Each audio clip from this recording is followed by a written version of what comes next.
দুনিয়াতে কত রাজা বাদশাহ, কত এমপি, মন্ত্রী, মেম্বার, চেয়ারম্যান, ডিসি, এসপি, শিক্ষিত মানুষ, ডাক্তার, ইঞ্জিনিয়ার, বিরাট অট্টালিকায় বসবাসকারী, ঝাকঝমকপূর্ণভাবে দুনিয়ার মাঝখানে বিচরণকারী কত মানুষ কিয়ামতের কঠিন ময়দানে লাঞ্ছিত হয়ে, অপমানিত হয়ে, মাথা নিচু করে নিকৃষ্ট অবস্থায় জাহান্নামে চলে যাবে।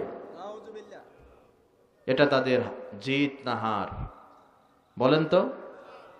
আবার দুনিয়ার মাঝখানে কত অবহেলিত, লাঞ্ছিত, রিক্ত হস্ত, হতদরিদ্র মানুষ, যাদের গায়ে জামা নাই, পণ্যে কাপড় নাই, পেটে খাবার নাই, ভালো গৃহ নাই, ভালো খাইতে পারে না, আল্লাহর ইবাদত বন্দেগী করে কিয়ামতের কঠিন ময়দানে সম্মানিত হয়ে মাথা উঁচু করে জান্নাতে প্রবেশ করবে। সুবহানাল্লাহ। এটি তার জন্য জিত। আখিরাতে যারা বিজয়ী হবে তারাই হবে সফল কাম, তারাই যাবে জান্নাতে। আর দুনিয়াতে আপনি নিজেকে সফল কাম মনে করেন, কিন্তু ওই সফলতা দিয়ে যদি আখিরাতের ময়দান পার হতে না পারেন, তাহলে আপনার সেই সফলতার ছিটে ফোটা ন্যূনতম দাম আল্লাহর কাছে না। ঠিক কিনা বলে?